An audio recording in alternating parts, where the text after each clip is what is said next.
ਵਾਹਿਗੁਰੂ ਜੀ ਕਾ ਖਾਲਸਾ ਵਾਹਿਗੁਰੂ ਜੀ ਕੀ ਫਤਿਹ। ਪਰਮ ਸਤਿਕਾਰ ਤੇ ਸਨਮਾਨਯੋਗ ਗੁਰੂ ਸਰੂਪ ਗੁਰੂ ਖਾਲਸਾ ਸਾਧ ਸੰਗਤ ਜੀਓ,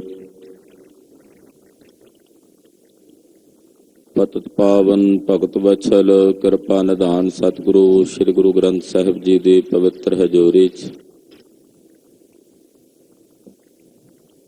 ਅੰਮ੍ਰਿਤ ਵੇਲੇ ਤੋਂ ਜੁੜ ਕੇ ਹਾਜ਼ਰੀਆਂ ਭਰ ਕੇ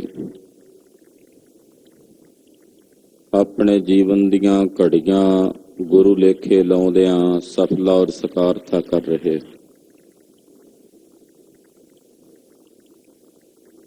ਗੁਰਦੇਵ ਦੀ ਤੁਰਕੀ ਅਕਾਲੀ ਬਾਣੀ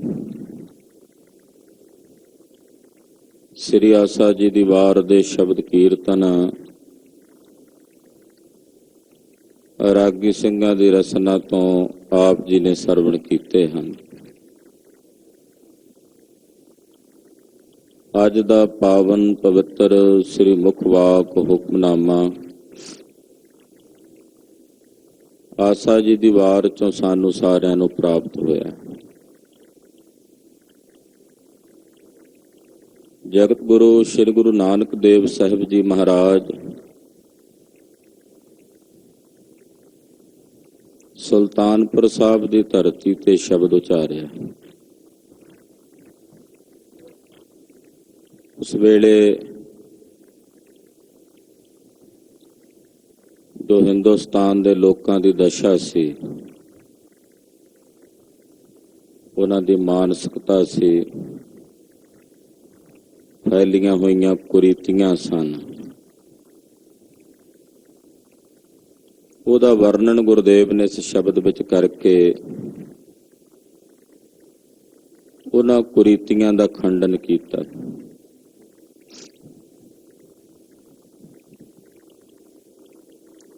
ਸਮਾਂ ਬੀਤ ਜਾਂਦਾ ਹੈ,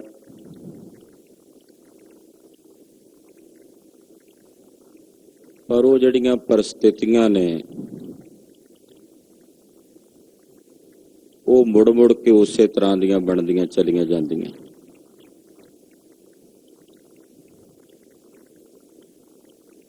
ਐਸਾ ਨਹੀਂ ਸੀ ਕਿ ਉਸ ਵੇਲੇ ਉਹ ਕੁਰੀਤੀਆਂ ਸਨ ਤੇ ਗੁਰਦੇਵ ਨੇ ਇਹ ਸ਼ਬਦ ਉਚਾਰਨ ਕੀਤਾ ਤੇ ਅੱਜ ਨਹੀਂ ਹਨ,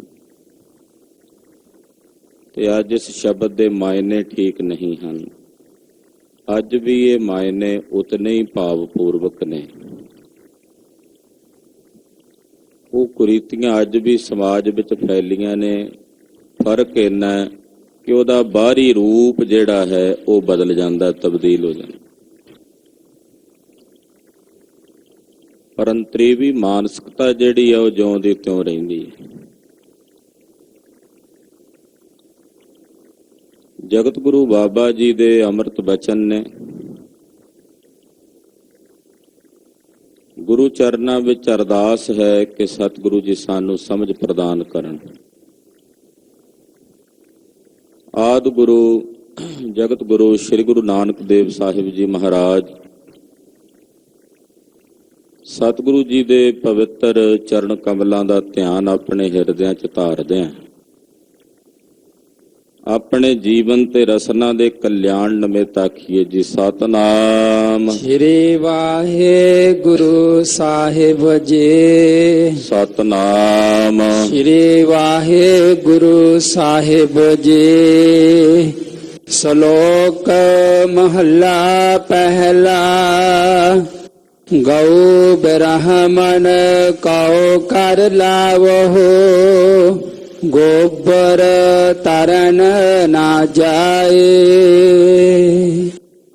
ਕਹਿਣ ਲੱਗੇ ਸੱਜਣਾ, ਤੂੰ ਗਊ ਤੇ ਬ੍ਰਾਹਮਣ ਦੇ ਉੱਤੇ ਟੈਕਸ ਲਾ ਰਿਹਾ, ਮੁੜ ਕੇ ਉਸੇ ਗਊ ਦੇ ਗੋਬਰ ਨੂੰ ਘਰ ਵਿੱਚ ਲੇਪ ਦੇ ਕੇ ਉਹਨੂੰ ਪਵਿੱਤਰ ਜਾਣ ਕੇ ਪੂਜਾ ਕਰਦਾ ਹੈ ਤੇ 10 ਗੋਬਰ ਨਾਲ ਤਰ ਜਾਏਗਾ। ਇਹ ਅੱਖਰੀ ਅਰਥ ਨੇ। ਗਊ ਦੇ ਉੱਤੇ ਤਾਂ ਟੈਕਸ ਲਾ ਦਿੱਤਾ ਤੇ ਗਊ ਦੇ ਗੋਬਰ ਦੇ ਨਾਲ ਤਰ ਜਾਏਗਾ। ਗੋਬਰ ਨਾਲ ਤਾਂ ਨਹੀਂ ਤਰਿਆ ਜਾਣਾ।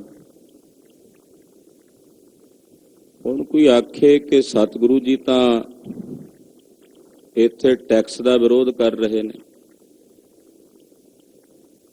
ਕੀ ਮਤਲਬ ਕਿ ਲੋਕਾਂ ਨੂੰ ਟੈਕਸ ਨਹੀਂ ਤਾਰਨਾ ਚਾਹੀਦਾ? ਜਿਤਨਾ ਯੋਗ ਹੈ ਉਤਨਾ ਤਾਰਨਾ ਚਾਹੀਦਾ ਹੈ। ਪਰ ਜਦੋਂ ਬੇਫਜ਼ੂਲ ਟੈਕਸ ਲੋਕਾਂ ਦੇ ਗਲੇ ਘੋਟਣ ਵਾਸਤੇ, ਲੋਕਾਂ ਦੀ ਜਿੰਦ ਕੱਢਣ ਵਾਸਤੇ, ਉਹਨਾਂ ਦਾ ਖੂਨ ਨਿਚੋੜਨ ਵਾਸਤੇ ਲਾਇਆ ਜਾਏ, ਜਿਵੇਂ ਪੁਰਾਣੇ ਸਮਿਆਂ 'ਚ ਮਸੂਲ ਲਾਇਆ ਜਾਂਦਾ ਸੀ, ਅੱਜ ਕੱਲ੍ਹ ਟੈਕਸ ਕਹਿ ਦਿੰਦੇ ਆ। ਉਦਾਂ ਭਾਵੇਂ ਕਿਹਾ ਜਾਵੇ ਕਿ ਅਸੀਂ ਸਹੂਲਤਾਂ ਦਿੰਦੇ ਹਾਂ ਬਦਲੇ 'ਚ, ਪਰ ਜੋ ਯੋਗ ਹੈ ਉਹ ਤਾਂ ਨਹੀਂ ਹੋ ਰਿਹਾ।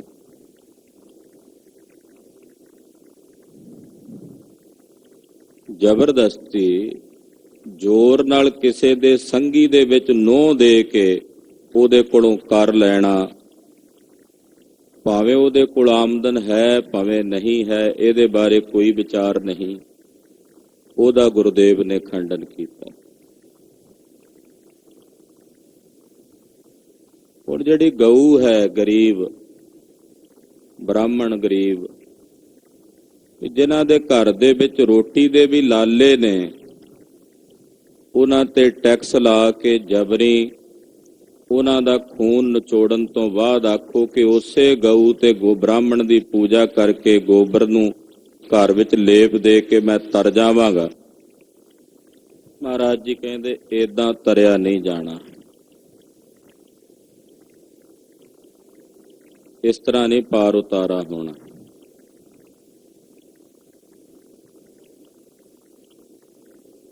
ਤੋ ਇੱਥੇ ਗੁਰਦੇਵ ਨੇ ਸੰਕੇਤ ਦੇ ਦਿੱਤਾ। ਗਊ ਗਰੀਬ ਨੂੰ ਵੀ ਕਿਹਾ ਜਾ ਸਕਦਾ। ਜਦੋਂ ਕੋਈ ਗਰੀਬ ਆਦਮੀ ਨਪੀੜਿਆ ਜਾਂਦਾ ਟੈਕਸ ਦੇ ਨਾਲ, ਐਸਾ ਨਹੀਂ ਕਿ ਕੇਵਲ ਉਹਨੇ ਆਮਦਨ ਦੇ ਉੱਤੇ ਹੀ ਟੈਕਸ ਦੇਣਾ ਹੈ। ਜੋ ਖਾ ਰਿਹਾ ਪਹੁੰਚ ਰਿਹਾ, ਉੱਥੇ ਲੋੜ ਤੋਂ ਵੱਧ ਜਦੋਂ ਕਰ ਲਾ ਕੇ ਉਹਦਾ ਗਲਾ ਨਿਚੋੜਿਆ ਜਾਂਦਾ ਤਾਂ ਉਹ ਗਊ ਹੈ। ਬਾਅਦ ਵਿੱਚ ਕਹੋ ਕਿ ਉਸ ਗਊ ਰੂਪ ਮਨੁੱਖ ਦਾ ਤੇ ਅਸੀਂ ਬੜਾ ਸਤਿਕਾਰ ਕਰਦੇ ਹਾਂ, ਅਸੀਂ ਗਰੀਬਾਂ ਦੇ ਹਮਾਇਤੀ ਹਾਂ, ਏਦਾਂ ਗੱਲ ਨਹੀਂ ਬਣਨੀ। ਮਹਾਰਾਜ ਜੀ ਕਹਿੰਦੇ ਏਦਾਂ ਨਹੀਂ ਤਰਿਆ ਜਾਣਾ। ਹਾਂਜੀ। ਧੋਤੇ ਟਿੱਕਾ ਤੈ ਜਪ ਮਾਲੇ, ਤਾਨ ਮਲੇਸ਼ਾਂ ਖਾਏ। ਉਸ ਵੇਲੇ ਦਾ ਇਹ ਵਰਤਾਰਾ ਸੀ ਕਿ ਬਹੁਤ ਸਾਰੇ ਖੱਤਰੀ ਉਹ ਮਲੇਛਾਂ ਦੇ ਕੋਲ, ਜਰਵਾਣਿਆਂ ਦੇ ਕੋਲ ਨੌਕਰੀਆਂ ਕਰਦੇ ਸੀ, ਜਿਹੜੇ ਲੋਕਾਂ ਦੇ ਗਲ ਵੱਢਣ ਦੇ ਵਿੱਚ ਸક્ષਮ ਸੀ। ਉਹਨਾਂ ਕੋਲ ਕੰਮ ਕਰਨ ਵਾਲੇ ਜਿਹੜੇ ਕਰਿੰਦੇ ਸਨ, ਉਹ ਕਿੱਦਾਂ ਦੇ ਸੀ ਦੱਸ ਰਹੇ ਨੇ। ਤੇੜ ਧੋਤੀ ਹੈ, ਮੱਥੇ ਦੇ ਉੱਤੇ ਟਿੱਕੇ ਨੇ, ਗਲਾਂ 'ਚ ਜਪ ਮਾਲੀਆਂ ਪਾਈਆਂ ਹੋਈਆਂ ਨੇ, ਪੈਸਾ ਮਲੇਛਾਂ ਦਾ ਲੈ ਕੇ ਖਾਂਦੇ ਨੇ। ਉਹ ਪੈਸਾ ਮਲੇਛਾਂ ਦਾ ਜਿਹੜਾ ਰਿਸ਼ਵਤਖੋਰੀ ਨਾਲ ਇਕੱਠਾ ਕੀਤਾ ਗਿਆ, ਭ੍ਰਿਸ਼ਟਾਚਾਰ ਨਾਲ ਇਕੱਠਾ ਕੀਤਾ ਗਿਆ, ਲੋਕਾਂ ਦੇ ਗਲ ਵੱਢ ਕੇ ਇਕੱਠਾ ਕੀਤਾ ਗਿਆ, ਲੋਕਾਂ ਦੀ ਸੰਗੀ 'ਚ ਨੂੰਹ ਦੇ ਕੇ ਇਕੱਠਾ ਕੀਤਾ ਗਿਆ, ਖੂਨ ਨਿਚੋੜਿਆ ਗਿਆ, ਉਹ ਧਾਨ ਮਲੇਛਾਂ ਦਾ ਲੈ ਕੇ ਜੇ ਧਰਮੀ ਮਨੁੱਖ ਖਾਂਦਾ ਹੈ, ਕੀ ਉਹਦਾ ਧਰਮ ਬਰਕਰਾਰ ਰਹਿੰਦਾ ਹੈ?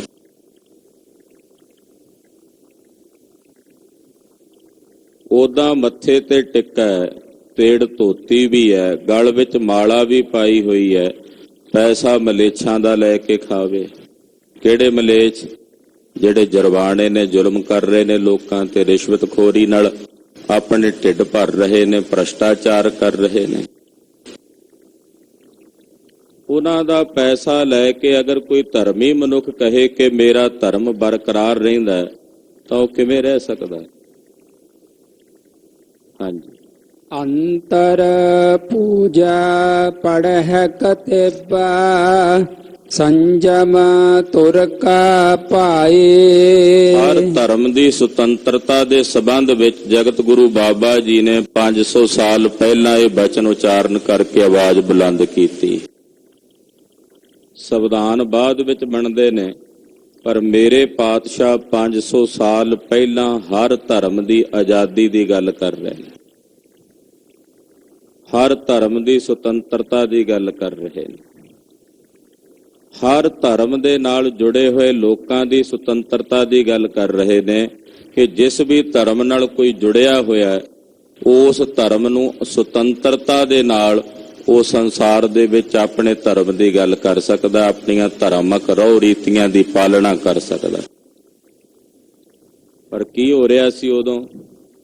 ਮਹਾਰਾਜ ਜੀ ਨੇ ਕਹਿ ਰਹੇ ਕਿ ਤੁਸੀਂ ਉਹਨਾਂ ਲੋਕਾਂ ਦੀਆਂ ਖੁਸ਼ਾਮਦਾਂ ਕਰਨ ਵਾਸਤੇ, ਜਿਨ੍ਹਾਂ ਕੋਲ ਨੌਕਰੀਆਂ ਕਰਦੇ ਸੀ, ਮੁਸਲਮਾਨਾਂ ਦਾ ਰਾਜ ਸੀ,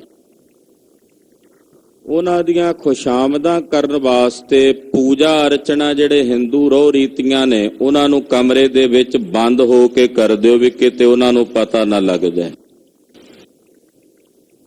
ਅੰਤਰ ਪੂਜਾ, ਦਰਵਾਜ਼ਾ ਬੰਦ ਕਰਕੇ ਅੰਦਰ ਤਾਂ ਪੂਜਾ ਕਰਦੇ ਹੋ, ਜਦੋਂ ਬਾਹਰ ਆਉਂਦੇ ਹੋ ਤੇ ਬਾਹਰ ਆ ਕੇ ਉਹਨਾਂ ਦੀਆਂ ਜਿਹੜੀਆਂ ਕਿਤਾਬਾਂ ਨੇ ਉਹ ਪੜ੍ਹਦੇ, ਉਹਨਾਂ ਨੂੰ ਸੁਣਾਉਂਦੇ ਹੋ ਜੀ ਅਸੀਂ ਤਾਂ ਕਿਤਾਬਾਂ ਪੜ੍ਹਦੇ ਹਾਂ,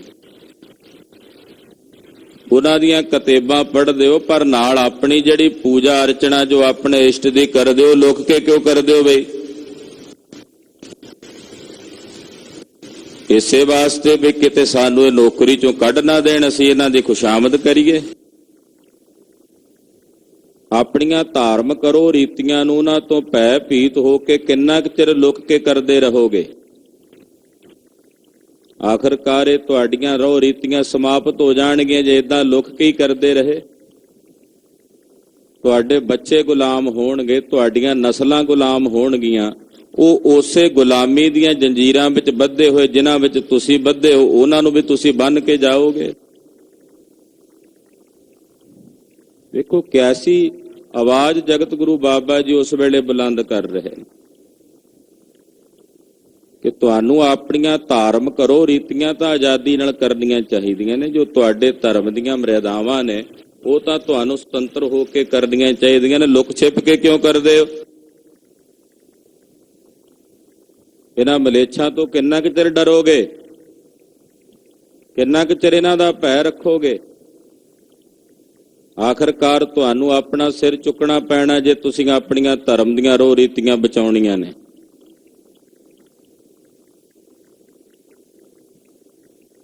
ਜਗਤ ਗੁਰੂ ਪਾਤਸ਼ਾਹ ਕਹਿੰਦੇ ਬਹਿ ਕੇ ਅੰਦਰ ਪੂਜਾ ਕਰਦੇ ਹੋ, ਬਾਹਰ ਆ ਕੇ ਕਿਤਾਬਾਂ ਪੜ੍ਹਦੇ ਹੋ। ਸੰਜਮ ਤੁਰਕਾਂ ਭਾਈ, ਉਹ ਸੰਜਮ, ਉਹ ਮਰਿਆਦਾ ਦਾ ਪਾਲਣ ਕਰਦੇ ਹੋ ਜਿਹੜੀ ਮਰਿਆਦਾ ਇਹਨਾਂ ਤੁਰਕਾਂ ਨੂੰ ਚੰਗੀ ਲੱਗਦੀ, ਜਿਹੜੀ ਮਰਿਆਦਾ ਤੁਹਾਡੇ ਗੁਰੂ ਪੀਰਾਂ ਪੈਗੰਬਰਾਂ ਤੁਹਾਡੇ ਅਵਤਾਰਾਂ ਨੇ ਤੁਹਾਨੂੰ ਦੱਸੀ, ਉਹ ਕਿਉਂ ਨਹੀਂ ਕਰਦੇ ਬਈ? ਤੁਸੀਂ ਉਹ ਸੰਜਮ ਦੀ ਪਾਲਣਾ ਕਰ ਰਹੇ ਹੋ ਜਿਹੜਾ ਇਹਨਾਂ ਤੁਰਕਾਂ ਨੂੰ ਚੰਗਾ ਲੱਗੇ। ਤੁਸੀਂ ਵੀ ਇਸੇ ਧਰਤੀ ਦੇ ਵਸਿੰਦੇ ਹੋ, ਤੁਸੀਂ ਆਪਣੇ ਧਰਮ ਦੀਆਂ ਰਹੁ ਰੀਤੀਆਂ ਸੁਤੰਤਰ ਹੋ ਕੇ ਕਿਉਂ ਨਹੀਂ ਕਰ ਸਕਦੇ?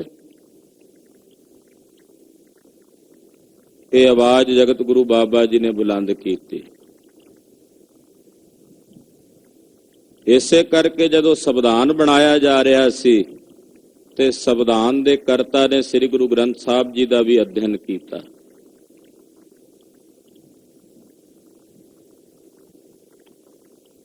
ਕਿ ਜਿੱਥੇ ਹਰ ਇੱਕ ਮਨੁੱਖ ਨੂੰ ਆਪਣੇ ਧਰਮ ਦੀ ਆਜ਼ਾਦੀ ਹੋਵੇ, ਧਾਰਮਿਕ ਆਜ਼ਾਦੀ ਹੋਵੇ, ਉਹਨੂੰ ਆਪਣੀਆਂ ਵਿਚਾਰਾਂ ਉਸ ਧਰਮ ਦੇ ਮੁਤਾਬਕ ਜੋ ਹਨ ਉਹਨਾਂ ਨੂੰ ਪ੍ਰਗਟ ਕਰਨ ਦਾ ਹੱਕ ਹੋਵੇ। ਔਰ ਉਸ ਹੱਕ ਦੀ ਗੱਲ ਜਗਤ ਗੁਰੂ ਬਾਬਾ ਜੀ 500 ਸਾਲ ਪਹਿਲਾਂ ਕਰ ਰਹੇ ਨੇ। ਕਿਉਂ ਤੁਸੀਂ ਉਹ ਸੰਜਮ ਪਾਲ ਰਹੇ ਹੋ ਜਿਹੜਾ ਤੁਰਕਾਂ ਨੂੰ ਪਾਉਂਦਾ ਹੈ? ਜੋ ਤੁਹਾਡੇ ਪੈਗੰਬਰਾਂ ਨੇ, ਤੁਹਾਡੇ ਅਵਤਾਰਾਂ ਨੇ, ਤੁਹਾਡਿਆਂ ਰਿਸ਼ੀਆਂ ਮੁਨੀਆਂ ਨੇ ਤੁਹਾਨੂੰ ਸੰਜਮ ਦੱਸਿਆ ਹੈ, ਤੁਹਾਡੀ ਰਹਿਤ ਤੁਹਾਨੂੰ ਦੱਸੀ ਹੈ, ਤੁਸੀਂ ਉਹ ਕਿਉਂ ਨਹੀਂ ਪਾਲਦੇ? ਜੇ ਪੂਜਾ ਕਰਨੀ ਹੈ ਤਾਂ ਤੁਸੀਂ ਦਰਵਾਜ਼ੇ ਬੰਦ ਕਰਕੇ ਅੰਦਰ ਲੁਕ ਕੇ ਕਰਦੇ ਹੋ।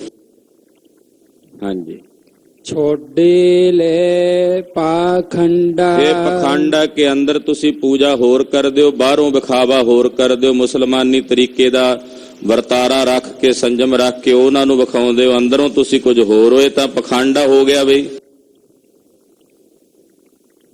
ਬਾਹਰੋਂ ਤੁਸੀਂ ਇਹ ਵਿਖਾਉਂਦੇ ਹੋ ਅਸੀਂ ਕੁਰਾਨ ਪੜ੍ਹਦੇ ਹਾਂ, ਅੰਦਰ ਦਰਵਾਜ਼ਾ ਬੰਦ ਕਰਕੇ ਤੁਸੀਂ ਵੇਦਾਂ ਦੇ ਸ਼ਲੋਕ ਪੜ੍ਹਦੇ ਹੁੰਦੇ ਹੋ, ਸ਼ਰੂਤੀਆਂ ਪੜ੍ਹਦੇ ਹੁੰਦੇ ਹੋ, ਪੂਜਾ ਕਰਦੇ ਹੁੰਦੇ ਹੋ। ਅੰਦਰੋਂ ਹੋਰ ਬਾਹਰੋਂ ਹੋਰੇ ਤਾਂ ਪਖੰਡ ਹੋ ਗਿਆ। ਸੱਜਣੋ, ਇਹ ਪਖੰਡ ਛੱਡ ਦਿਓ।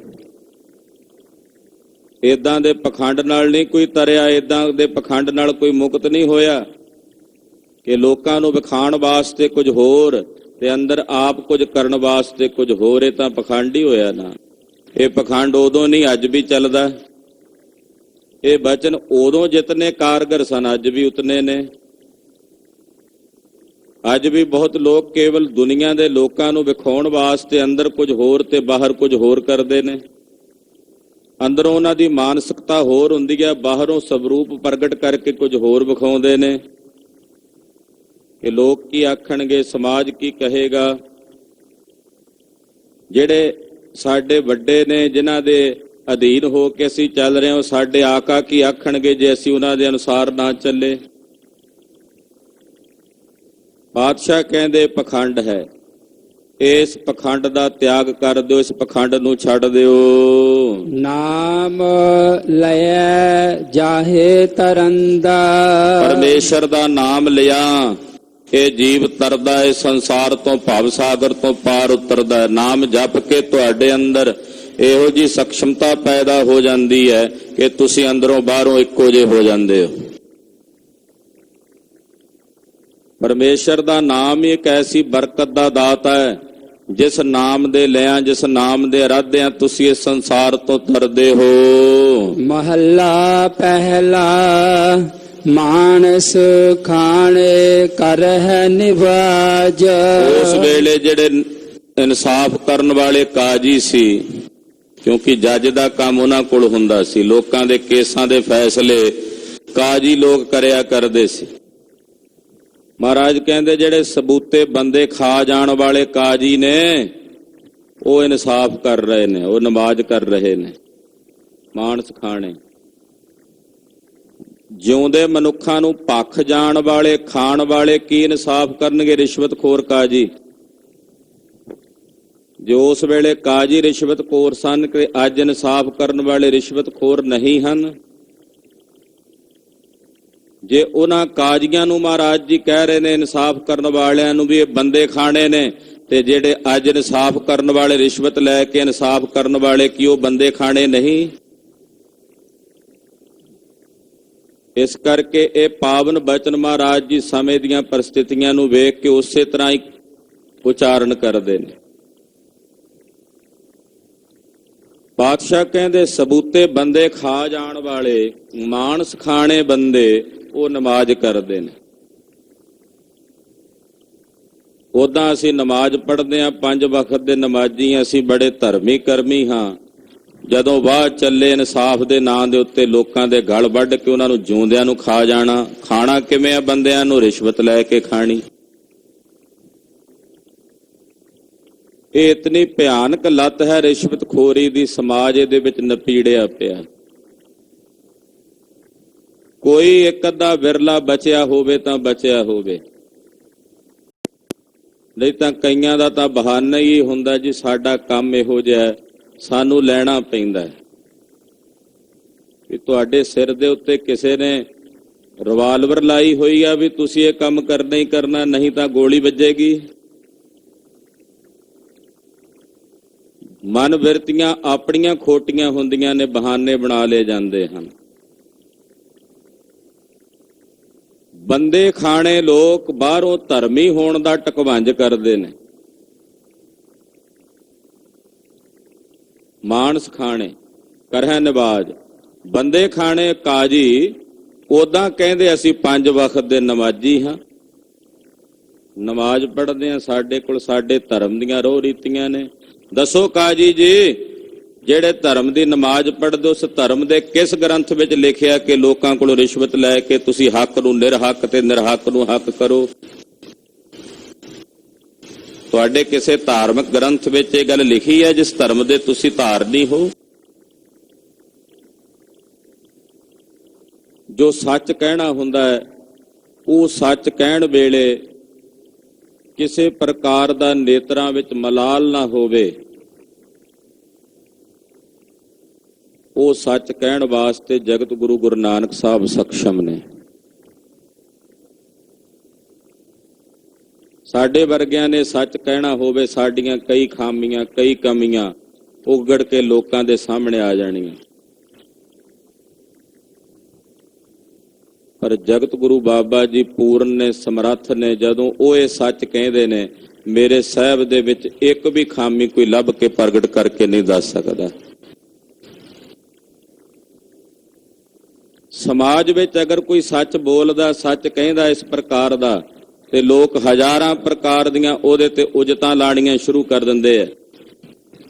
ਸੈਂਕੜੇ ਪ੍ਰਕਾਰ ਦੇ ਉਹਨੂੰ ਕਿਸੇ ਨਾ ਕਿਸੇ ਤਰੀਕੇ ਨਾਲ, ਇਹਨੇ ਆਹ ਕੰਮ ਕੀਤਾ ਸੀ ਫਲਾਣੇ ਸਮੇਂ 'ਚ, ਇਹਨੇ ਆਹ ਮਾੜਾ ਕੰਮ ਕੀਤਾ ਸੀ, ਅੱਜ ਸਾਨੂੰ ਗਿਆਨ ਦੇਣ ਚੱਲਿਆ।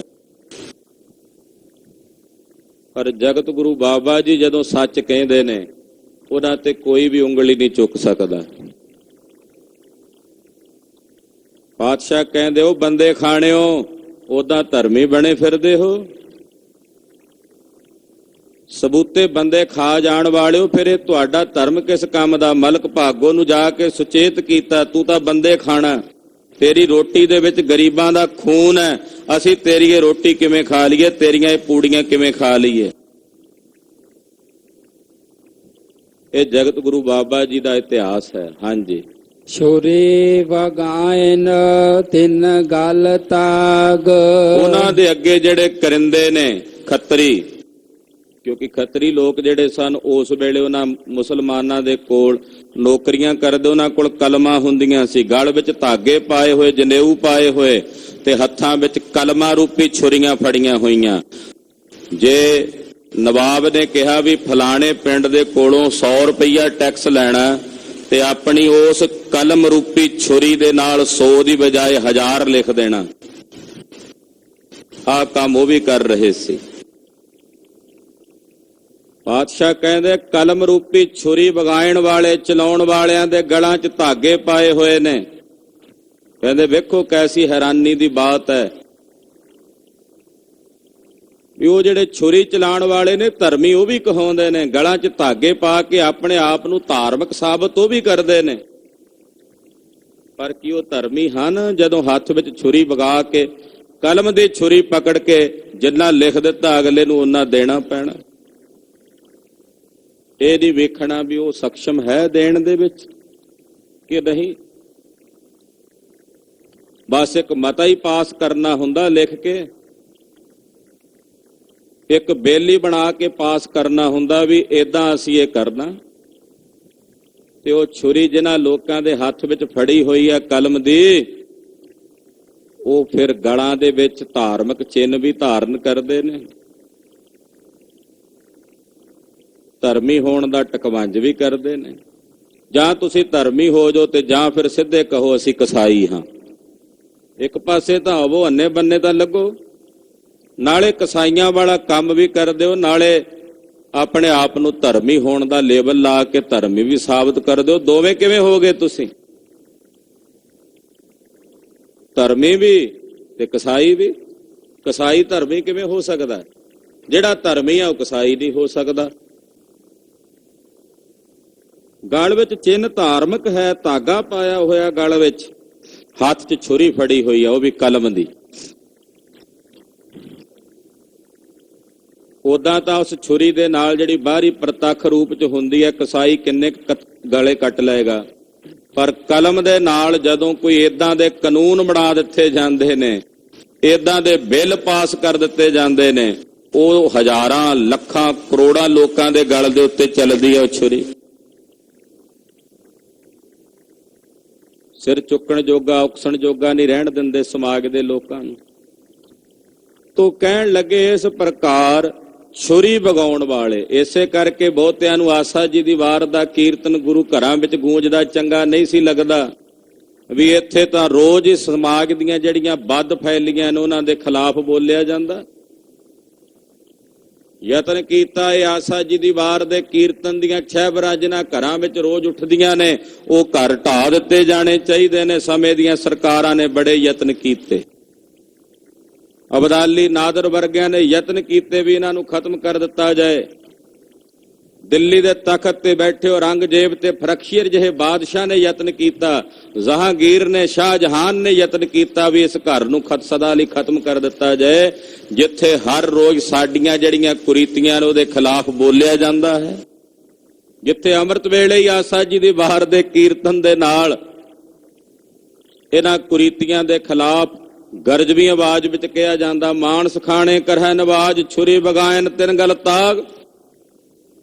ਹਾਂਜੀ, ਤਿਨ ਘਰ ਬ੍ਰਾਹਮਣ ਪੂਰਹਿ ਨਾਦ। ਉਹ ਜਿਹੜੇ ਛੁਰੀ ਵਗਾ ਕੇ ਗਲ 'ਚ ਧਾਗੇ ਪਾ ਕੇ ਧਰਮੀ ਸਾਬਤ ਕਰਦੇ ਆਪਣੇ ਆਪ ਨੂੰ, ਫਿਰ ਉਹਨਾਂ ਦੇ ਘਰ ਵਿੱਚ ਆ ਕੇ ਬ੍ਰਾਹਮਣ ਲੋਕ ਨਾਦ ਪੂਰਦੇ ਨੇ, ਵੇਦ ਪੜ੍ਹਦੇ ਨੇ, ਪੁਰਾਣ ਪੜ੍ਹਦੇ ਨੇ, ਉਹਨਾਂ ਦੇ ਘਰ ਆ ਕੇ ਪੂਜਾ ਅਰਚਨਾ ਕਰਦੇ ਨੇ। ਉਹਨਾਂ ਪੇ ਆਵਹਿ ਓਏ ਸਾਧ। ਲੋਕਾਂ ਦੇ ਗਲ ਵੱਢ ਕੇ ਜਿਨ੍ਹਾਂ ਨੇ ਪੈਸਾ ਇਕੱਠਾ ਕੀਤਾ ਤੇ ਉਸ ਪੈਸੇ ਦੇ ਵਿੱਚੋਂ ਕੁਝ ਹਿੱਸਾ ਬ੍ਰਾਹਮਣਾਂ ਨੇ ਵੀ ਜਾ ਕੇ ਲਿਆ ਪੂਜਾ ਅਰਚਨਾ ਦੇ ਨਾਂ ਦੇ ਉੱਤੇ। ਤੇ ਕਹਿੰਦੇ ਫਿਰ ਉਹ ਜਿਹੜੇ ਬ੍ਰਾਹਮਣ ਨੇ ਉਹ ਕਿਹੜਾ ਬਚ ਗਏ, ਫਿਰ ਉਹਨਾਂ ਨੂੰ ਵੀ ਉਹੀ ਸਵਾਦ ਆਇਆ ਜਦੋਂ ਉਹਦੇ ਪਾਪ ਦੇ ਭਾਗੀਦਾਰ ਹੋ ਗਏ। ਉਹਨਾਂ ਨੂੰ ਜਾ ਕੇ ਉਹਨਾਂ ਸੁਚੇਤ ਨਹੀਂ ਕੀਤਾ, ਸਾਵਧਾਨ ਨਹੀਂ ਕੀਤਾ, ਬੰਦੇ ਬਣ ਜੋ, ਪਾਪ ਨਾ ਕਰੋ, ਛੁਰੀਆਂ ਨਾ ਚਲਾਓ ਲੋਕਾਂ ਦੇ ਗਲਾਂ ਤੇ। ਸਗੋਂ ਉਹਨਾਂ ਦੀਆਂ ਖੁਸ਼ਾਮਦਾਂ ਕੀਤੀਆਂ, ਜੀ ਤੁਸੀਂ ਤਾਂ ਬੜੇ ਭਲੇ ਹੋ, ਨੇਕ ਹੋ, ਤੁਸੀਂ ਬੜੇ ਲੋਕ ਭਲਾਈ ਦੇ ਕੰਮ ਕਰ ਰਹੇ ਹੋ। ਬ੍ਰਾਹਮਣਾਂ ਦਾ ਕਰਤੱਵ ਸੀ ਉਹਨਾਂ ਨੂੰ ਸੁਚੇਤ ਕਰਨਾ, ਪਰ ਇਹ ਤਾਂ ਉਹਨਾਂ ਦੇ ਘਰ ਵਿੱਚ ਹੀ ਪੂਜਾ ਅਰਚਨਾ ਤੇ ਪਾਠ ਵੇਦ ਵਗੈਰਾ ਪੜ੍ਹ ਕੇ ਉਹਨਾਂ ਕੋਲੋਂ ਰਿਸ਼ਵਤ ਦੇ ਪੈਸੇ ਵਿੱਚੋਂ, ਦੁਰਾਚਾਰ ਦੀ ਕਮਾਈ ਵਿੱਚੋਂ ਪੈਸਾ ਲਿਆ ਕੇ ਆਪ ਖਾਧਾ, ਆਪਣੇ ਬੱਚਿਆਂ ਨੂੰ ਖਵਾਇਆ, ਤੇ ਫਿਰ ਉਸ ਪੈਸੇ ਦਾ ਸਵਾਦ ਤਾਂ ਉਸ ਬ੍ਰਾਹਮਣ ਨੂੰ ਵੀ ਆਉਣਾ ਸੀ ਨਾ। ਉਹਦਾ ਭਾਗੀਦਾਰ, ਹਿੱਸੇਦਾਰ ਤਾਂ ਫਿਰ ਇਹ ਵੀ ਬਣ ਗਿਆ। ਹਾਂਜੀ, ਕੂੜੇ ਰਾਸ ਕੂੜਾ ਵਾਪਾਰ। ਪਾਤਸ਼ਾਹ ਕਹਿੰਦੇ ਇਹ ਰਾਸ ਝੂਠੀ ਹੈ, ਇਹਦਾ ਵਪਾਰ ਵੀ ਝੂਠਾ ਹੈ। ਇਹ ਰਾਸ, ਇਹ ਪੂੰਜੀ ਝੂਠੀ ਹੈ, ਔਰ ਇਹਦਾ ਜਿਹੜਾ ਵਪਾਰ ਹੈ ਉਹ ਵੀ ਝੂਠਾ ਹੈ। ਕੂੜ ਬੋਲ ਕਰਹਿ ਆਹਾਰ। ਝੂਠ ਬੋਲ ਕੇ ਭੋਜਨ ਕਰਦੇ ਨੇ, ਕੂੜ ਬੋਲ ਕੇ ਆਹਾਰ ਕਰਦੇ ਨੇ। ਕਿਉਂਕਿ ਜਦੋਂ ਏਦਾਂ ਦੀਆਂ ਭੈੜੀਆਂ ਕੁਰੀਤੀਆਂ ਵਿੱਚ ਲੋਕ ਫੈਲੇ ਹੋਣ, ਰਿਸ਼ਵਤਖੋਰੀਆਂ ਕਰਦੇ ਹੋਣ, ਫਿਰ ਉਹ ਝੂਠ ਵੀ ਤਾਂ ਬੋਲਦੇ, ਆਸਰਾ ਝੂਠ ਦਾ ਵੀ ਇਹਨਾਂ ਨੂੰ ਲੈਣਾ ਪੈਂਦਾ ਹੈ। ਝੂਠ ਬੋਲ ਕੇ ਇਹ ਫਿਰ ਭੋਜਨ ਕਰਦੇ ਨੇ, ਆਪ ਵੀ ਤੇ ਆਪਣੇ ਬੱਚਿਆਂ ਨੂੰ ਵੀ ਉਹੀ ਭੋਜਨ ਕਰਾਉਂਦੇ ਆ ਜਿਹੜਾ ਕਿਸੇ ਦਾ ਗਲ ਵੱਢ ਕੇ ਲਿਆਂਦਾ। ਉਹ ਗਲ ਵੱਢ ਕੇ ਲਿਆਂਦਾ ਹੋਇਆ ਜਿਹੜਾ ਪੈਸਾ ਸੀ ਉਹਦੀ ਫਿਰ ਕਦਰ ਨਹੀਂ ਹੁੰਦੀ ਮਨੁੱਖ ਨੂੰ, ਉਹਦੇ ਨਾਲ ਫਿਰ ਉਹ ਬਦ ਫੈਲੀਆਂ ਕਰਦਾ। ਇਹ ਕਿਹੜਾ ਹਰਾਮ ਦਾ ਹੀ ਪੈਸਾ, ਜਿੱਥੇ ਮਰਜ਼ੀ ਬਦ ਫੈਲੀਆਂ ਚ ਲਾਓ। ਉਹ ਬਦ ਫੈਲੀਆਂ ਵਿੱਚ ਲਾਉਂਦਾ, ਆਪਣੇ ਬੱਚਿਆਂ ਨੂੰ ਵੀ ਉਸੇ ਰਾਹ ਤੇ ਟੋਰ ਲੈਂਦਾ, ਔਰ ਉਹ ਬੱਚੇ ਐਸੀ ਦੂਰ ਦਸ਼ਾ ਵਿੱਚ ਜਾ ਨਿਕਲਦੇ ਨੇ, ਇੱਕ ਐਸੇ ਘੋਰ ਨਰਕਾਂ ਵਿੱਚ ਜਾ ਡਿੱਗਦੇ ਨੇ ਜਿੱਥੋਂ ਕੱਢਣ ਵਾਸਤੇ ਫਿਰ ਉਹੀ ਬੰਦੇ ਬਦ ਫੈਲੀਆਂ ਕਰਨ ਵਾਲੇ ਅੱਖਾਂ 'ਚ ਘਸੁੰਨ ਦੇ ਦੇ ਕੇ ਰੋਂਦੇ ਐ। ਸਾਡੇ ਬੱਚੇ ਆਗਿਆਕਾਰੀ ਨਹੀਂ ਰਹੇ, ਨਸ਼ੇੜੀ ਬਣ ਗਏ। ਪੈਸਾ ਇਹੋ ਜਿਹਾ ਲਿਆ ਕੇ ਖਵਾਇਆ ਸੀ, ਸੰਸਕਾਰ ਇਹੋ ਜਿਹੇ ਦਿੱਤੇ ਸੀ। ਜਿਹੋ ਜਿਹੇ ਸੰਸਕਾਰ ਦੇਵੇਂਗਾ ਉਹੋ ਜਿਹੇ ਹੋਣਗੇ। ਉਦਾਂ ਤਾਂ ਧਰਮੀ ਹੋਣ ਦਾ ਟਕਵੰਜ ਬੱਚਿਆਂ ਨੂੰ ਵੀ ਵਿਖਾਉਂਦਾ ਰਿਹਾ ਵੀ ਮੈਂ ਰੋਜ਼ ਧਰਮ ਸਥਾਨਾਂ ਤੇ ਜਾਣਾ, ਕਿ ਬੱਚਿਆਂ ਨੂੰ ਘਰ ਦੇ ਵਿੱਚ ਨਹੀਂ ਪਤਾ ਕੀ ਹੁੰਦਾ, ਕੀ ਹੋ ਰਿਹਾ ਹੈ। ਉਹ ਤਾਂ ਜੱਜ ਕਰਦੇ ਰਹਿੰਦੇ ਆ, ਨਹੀਂ ਭਾਵੇਂ ਬੋਲਦੇ, ਨਹੀਂ ਕੁਝ ਕਹਿ ਸਕਦੇ, ਪਰ ਉਹ ਤਾਂ ਹਰ ਇੱਕ ਗੱਲ ਦੇ ਉੱਤੇ ਨਜ਼ਰ ਰੱਖਦੇ ਆ। ਉਹਨਾਂ ਨੂੰ ਪਤਾ ਹੁੰਦਾ ਕੀ ਹੋ ਰਿਹਾ। ਮੇਰਾ ਪਿਓ ਜਿਹੜਾ ਇਹ ਪੈਸੇ ਲੈ ਕੇ ਆ ਰਿਹਾ, ਧਨ ਲੈ ਕੇ ਆ ਰਿਹਾ, ਇਹਦੀ ਤਨਖਾਹ ਕਿੰਨੀ ਹੈ, ਤੇ ਜਿਹੜਾ ਵੱਧ ਆ ਰਿਹਾ ਹੈ ਕਿਸ ਤਰੀਕੇ ਨਾਲ ਆ ਰਿਹਾ ਹੈ, ਕਿਵੇਂ ਆ ਰਿਹਾ ਹੈ, ਕਿ ਉਹਨਾਂ ਬੱਚਿਆਂ ਨੂੰ ਨਹੀਂ ਪਤਾ ਹੁੰਦਾ ਘਰ 'ਚ। ਐਸਾ ਨਹੀਂ। ਜਗਤ ਗੁਰੂ ਪਾਤਸ਼ਾਹ ਜੀ ਮਹਾਰਾਜ ਜੀ ਕਹਿੰਦੇ ਇਹ ਝੂਠੀ ਰਾਸ ਹੈ, ਔਰ ਇਹਦਾ ਵਪਾਰ ਵੀ ਝੂਠਾ ਹੈ। ਸ਼ਰਮ ਧਰਮ ਕਾ ਡੇਰਾ ਦੂਰ। ਕਲੀ ਕਾਲ ਦਾ ਸਮਾਂ ਭਾਈ, ਸ਼ਰਮ ਤੇ ਧਰਮ ਦਾ ਡੇਰਾ ਬੜੀ ਦੂਰ ਦਿਸਦਾ। ਲੋਕ ਇਹ ਮਾੜੇ ਕਰਮ ਕਰਦਿਆਂ ਵੀ ਸ਼ਰਮ ਨਹੀਂ ਰੱਖਦੇ, ਬੜਾ ਗਰੂਰ ਮਾਣ ਮਹਿਸੂਸ ਕਰਦੇ ਨੇ। ਨਾਲੇ ਤੇਰਾ ਕੰਮ ਕੀਤਾ ਵੇਖ ਲੈ, ਨਹੀਂ ਤਾਂ ਇਸ ਕੰਮ ਦੇ ਇੰਨੇ ਪੈਸੇ ਲੈਨੇ ਆ ਅਸੀਂ, ਤੇਰਾ ਮੈਂ ਇੰਨੇ ਥੋੜੇ ਪੈਸਿਆਂ ਵਿੱਚ ਕਰ ਦਿੱਤਾ। ਨਾਲੇ ਤਾਂ ਪੈਸੇ ਲੈ ਲਏ, ਨਾਲੇ ਉਹਨੂੰ ਅਹਿਸਾਨ ਵੀ ਜਤਾਇਆ ਆਪਣਾ ਵੱਖਰਾ।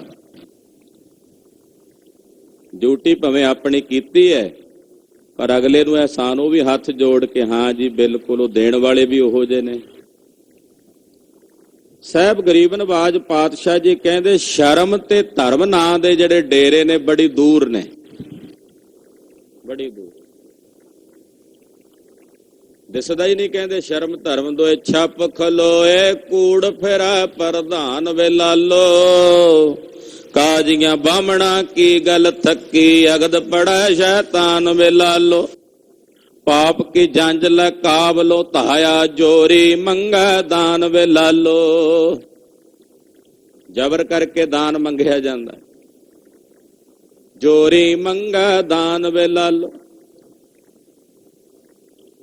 ਗਰੀਬ ਨਵਾਜ ਪਾਤਸ਼ਾਹ ਕਹਿੰਦੇ ਸ਼ਰਮ ਤੇ ਧਰਮ ਦੋਵੇਂ, ਇਹਦਾ ਜਿਹੜਾ ਡੇਰਾ ਹੈ ਉਹ ਬੜੀ ਦੂਰ ਪ੍ਰਤੀਤ ਹੁੰਦਾ ਹੈ। ਨਾਨਕ ਕੂੜ ਰਹਿਆ ਭਰਪੂਰ, ਪਾਤਸ਼ਾਹ ਕਹਿੰਦਾ ਝੂਠ ਹਰ ਥਾਈ ਭਰਪੂਰ ਨਜ਼ਰ ਆ ਰਿਹਾ ਹੈ। ਕਲਯੁਗ ਰਥ ਅਗਨ ਕਾ ਕੂੜ ਅੱਗਾ ਰਥਵਾਹੋ, ਮੱਥਾ ਟਿੱਕਾ ਤੇੜ ਧੋਤੀ ਕਖਾਈ, ਮੱਥੇ ਤੇ ਟਿੱਕੇ ਤਿਲਕ ਲਾਏ ਹੋਏ ਨੇ, ਤੇੜ ਧੋਤੀ ਨੂੰ 6 ਥਾਵਾਂ ਤੋਂ ਟੁੰਗ ਕੇ ਬੱਧਾ ਹੋਇਆ, ਕਖਾਈ 6 ਥਾਵਾਂ ਤੋਂ ਟੁੰਗ ਕੇ ਧੋਤੀ ਨੂੰ ਬੰਨ੍ਹਦੇ ਆ ਉਸ ਤਰੀਕੇ ਦੇ ਨਾਲ। ਜਾਂ ਕਖਾਈ ਗੇਰੂ ਰੰਗੀ ਧੋਤੀ ਸਰੀਰ ਤੇ ਧਾਰਨ ਕੀਤੀ ਹੋਈ ਹੈ। ਹੱਥ ਛੁਰੀ ਜਗਤ ਕਾ ਸਾਈ, ਹੱਥ 'ਚ ਛੁਰੀ ਫੜੀ ਹੋਈ ਆ ਕਿਹੜੀ ਕਲਮ ਦੀ, ਤੇ ਜਗਤ ਦਾ ਵੱਡਾ ਕਸਾਈ ਬਣਿਆ ਹੋਇਆ, ਤੇ ਬਾਹਰੋਂ ਧਾਰਮਿਕ ਚਿੰਨ੍ਹ ਨੇ, ਮੱਥੇ ਤੇ ਟਿੱਕਾ ਤੇੜ, ਧੋਤੀ ਵੀ ਕਖਾਈ ਪਾਈ ਹੋਈ ਹੈ। 6 ਥਾਵਾਂ ਤੋਂ ਟੁੰਗ ਕੇ ਬੰਨਣ ਵਾਲੀ ਧੋਤੀ ਬੱਧੀ ਹੋਈ ਹੈ, ਤੇ ਹੱਥ 'ਚ ਛੁਰੀ ਫੜੀ ਹੋਈ ਹੈ, ਕਲਮ। ਜਿਸ ਕਲਮ ਨਾਲ ਸਹੀ ਲੇਖ ਲਿਖਣੇ ਸਨ, ਸਹੀ ਲੇਖ ਪਾਉਣੇ ਸਨ, ਉਸ ਕਲਮ ਦੇ ਨਾਲ ਜਬਰੀ ਕਰਨ ਵਾਸਤੇ ਹੁਕਮ ਜਾਰੀ ਹੋਣ ਲੱਗ ਪਏ, ਜ਼ੁਲਮ ਕਰਨ ਵਾਸਤੇ ਹੁਕਮ ਜਾਰੀ ਹੋਣ ਲੱਗ ਪਏ। ਫਿਰ ਉਹ ਕਲਮ ਕਲਮ ਤਾਂ ਨਾ ਰਹੀ, ਛੁਰੀ ਰਹੀ ਨਾ। ਕਲਗੀਧਰ ਪਾਤਸ਼ਾਹ ਜੀ ਮਹਾਰਾਜ ਜੀ ਦਾ ਇੱਕ ਸੇਵਾਦਾਰ ਸੀ, ਮਹਾਰਾਜ ਜੀ ਦਾ ਲਿਖਾਰੀ, ਕੁੰਡੀ ਲਿਖਿਆ ਕਰਦਾ ਸੀ। ਇੱਕ ਗਰੀਬ ਸਿੱਖ ਆਇਆ, ਉਹਨੇ ਆ ਕੇ 500 ਰੁਪਏ ਮੰਗੇ ਕਿ ਮੈਂ ਆਪਣੀ ਲੜਕੀ ਦੀ ਸ਼ਾਦੀ ਕਰਨੀ। ਉਹਨੇ ਹੁੰਡੀ ਲਿਖ ਦਿੱਤੀ ਤੇ ਮੋਹਰ ਉਹਦੇ ਕੋਲ ਹੀ ਸੀ, ਗੁਰੂ ਸਾਹਿਬ ਜੀ ਦੀ, ਉਹ ਲਾ ਦਿੱਤੀ ਵੀ ਜਾ ਕੇ ਕੈਸ਼ ਕਰਾ ਲਈ। ਅੱਜ ਕੱਲ ਜਿਵੇਂ ਚੈੱਕ ਹੁੰਦੇ ਉਦੋਂ ਹੁੰਡੀਆਂ ਇਦਾਂ ਲਿਖ ਕੇ ਦਿੰਦੇ, ਉਹ ਹੁੰਡੀ ਲੈ ਕੇ ਕੈਸ਼ ਕਰਾ ਲਈ। ਉਹਨੇ ਜਦੋਂ ਪੈਸੇ ਮੰਗਣ ਆਇਆ, ਮਹਾਰਾਜ ਜੀ ਨੇ ਬਚਨ ਕੀਤਾ ਵੀ ਅਸੀਂ ਤਾਂ ਦਿੱਤੇ ਨਹੀਂ, ਹੁੰਡੀ ਲਿਖੀ ਨਹੀਂ। ਇਹਨੇ ਨੂੰ ਜਿਹੜਾ ਲਿਖਾਰੀ ਸੀ ਉਹ ਲੁਕ ਗਿਆ ਵੀ ਕਿਤੇ ਹੁਣ ਗੁਰੂ ਸਾਹਿਬ ਨੂੰ ਪਤਾ ਲੱਗ ਗਿਆ, ਉਹਨਾਂ ਦੀ ਆਗਿਆ ਲਏ ਬਿਨਾਂ ਮੈਂ ਕੰਮ ਕੀਤਾ। ਵਾਹਵਾ ਸਮਾਂ ਦਿਸਿਆ ਨਾ। ਇੱਕ ਦਿਨ ਫਿਰ ਮਹਾਰਾਜ ਜੀ ਕੋਲ ਆਇਆ, ਸਤਿਗੁਰਾਂ ਨੇ ਆਖਿਆ ਹਾਂ ਜੀ। ਕਹਿਣ ਲੱਗਾ ਮਹਾਰਾਜ ਉਹ ਕਲਮ ਜਿਹੜੀ ਮੈਂ ਫੜੀ ਸੀ ਨਾ ਹੱਥ 'ਚ, ਤੇ ਉਹਨੇ ਮੈਨੂੰ ਲਾਂਭਾ ਦਿੱਤਾ। ਇਹ ਕਵੀ ਹੋਇਆ ਕਲਗੀਧਰ ਜੀ ਦਾ। ਫਿਰ ਉਹਨੇ ਬਚਨ ਕਹੇ, ਕਹਿੰਦਾ ਮਹਾਰਾਜ ਉਹ ਕਲਮ ਨੇ ਮੈਨੂੰ ਲਾਂਭਾ ਦਿੱਤਾ। ਮਹਾਰਾਜ ਕਹਿੰਦੇ ਕਲਮ ਨੇ ਕੀ ਲਾਂਭਾ ਦਿੱਤਾ? ਕਹਿਣ ਲੱਗੀ, ਉਹ ਕਲਮ ਕਹਿਣ ਲੱਗੀ ਵੀ ਤੂੰ ਮੇਰਾ ਮੂੰਹ ਕਾਲਾ ਵੀ ਕਰਦਾ ਤੇ ਮੇਰੇ ਨਾਲ ਕਿਸੇ ਦਾ ਭਲਾ ਵੀ ਨਹੀਂ ਕਰਦਾ, ਤੇ ਲਾਹਨਤ ਹੈ ਤੇਰੇ ਤੇ ਜੇ ਤੂੰ ਮੇਰਾ ਮੂੰਹ ਕਾਲਾ ਕਰਕੇ ਵੀ ਕਿਸੇ ਦਾ ਭਲਾ ਨਾ ਕਰੇ।